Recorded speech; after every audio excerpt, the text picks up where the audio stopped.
अस्सलाम वालेकुम। मैं उम्मीद करता हूँ तमाम दोस्त खैरियत से होंगे और आप सबको मेरे YouTube channel dairy knowledge info पे खुशामदीद।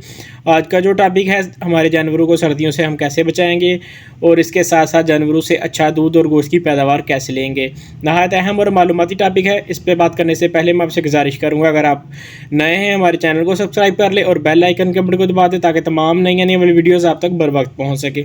इसके अलावा चैनल पर मौजूद दीगर वीडियो से भी आप फ़ायदा हासिल कर सकते हैं और वीडियोज़ को लाजमी शेयर किया करें। वक्त को ज़ाया किए बगैर ही अपने टॉपिक की तरफ वापस आएंगे और बात करेंगे सर्दियों में अपने जानवरों को सर्दी की शिद्दत से कैसे बचाया जा सके। तो सबसे पहले जो चीज़ हम उनको फराहम करनी है वो है खुश्क जगह जहाँ पर वो बैठ के आराम कर सके। इसके साथ साथ जो नंबर 2 पे चीज़ है वो है मतवाज़न ग़िज़ा, क्योंकि आजकल जो हम उनको चारा डाल रहे होते हैं बरसीम या इसके अलावा जो पराली वगैरह डाल रहे हैं उसमें इसमें ख़ास किस्म की एनर्जी वगैरह सोर्स उसमें कोई भी नहीं है, जिसकी वजह से जानवरों में कमज़ोरी हो जाती है। तो इस चीज़ का ख्याल रखना है कि आजकल सर्दियों में जानवरों को गुड़ वगैरह लाजमी दिया करें, क्योंकि वो एक एनर्जी का अच्छा सोर्स है।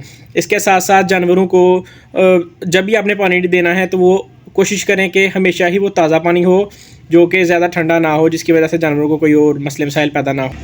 जिस तरह हम सर्दी से बचने के लिए मुख्तलिफ़ किस्म के स्वेटर, जर्सी और कोट पहनते हैं, तो जानवर तो ये कुछ नहीं कर सकते।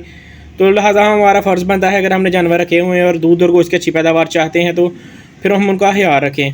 तो सबसे पहले जो है मुतवाज़न ग़िज़ा, साफ़ सुथरा और अच्छा पानी, जो है ताज़ा पानी, फ्रेश पानी, यह आपने उनको मुहैया करना है। इसके साथ साथ जानवरों को जो चारा डाल रहे होते हैं आजकल जो महसूसन मौसम चल रहा है सर्दी का, बरसीम वगैरह और उसमें जो सरसों वगैरह होती है ये, और साथ पराली, इसकी वजह से भी जानवरों में जो एनर्जी है वो पूरी नहीं होती, क्योंकि इसमें एनर्जी का सोर्स बिल्कुल कोई नहीं है। तो इसकी वजह से जानवरों के जिस्म में फास्फोरस की कमी भी हो जाती है, जिसकी वजह से जानवर बैठ जाते हैं, लागर हो जाते हैं, कमज़ोर हो जाते हैं, दूध और गोश्त की पैदावार भी कम हो जाती है। तो इस चीज़ का ख्याल हमने रखना है, क्योंकि जानवर हमने रखे हुए हैं, दूध उसका हम पी रहे हैं, तो ये हमारा ही फ़र्ज़ है कि हमने उनकी देखभाल करनी है। किसी हमसाये ने या किसी दूसरे बंदे ने वो आके उनके लवाज़मात पूरे नहीं करने हैं, तो ये हमारा ही फ़र्ज़ है। तो इसके साथ साथ आपने उनको अच्छा माहौल देना है, मुतवाज़न ग़िज़ा देनी है। एनर्जी के सोर्स के लिए गुड़ भी दे सकते हैं जो सस्ता है और हर फार्मर के पास ये मिल सकता है उसको आसानी से बाज़ार से भी। और इसके बाद जो है लाजमी तौर पे आपको स्क्रीन पे इंजेक्शन नज़र आ रहा होगा विटामिन AD3 का और साथ विटामिन B12 का।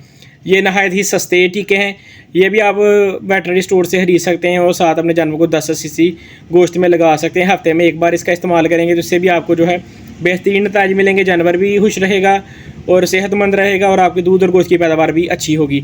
इसी तरह की इन्फॉर्मेटिव वीडियो के लिए आप हमारे चैनल को सब्सक्राइब करें, लाइक करें और शेयर करें। और इसके मतलब आपके जो भी सवाल हैं आप हमारे कमेंट बॉक्स में पूछ सकते हैं और इसके अलावा व्हाट्सएप पे भी रब्ता कर सकते हैं। इंशाल्लाह आपको तमाम मालूमात फराहम कर दी जाएगी।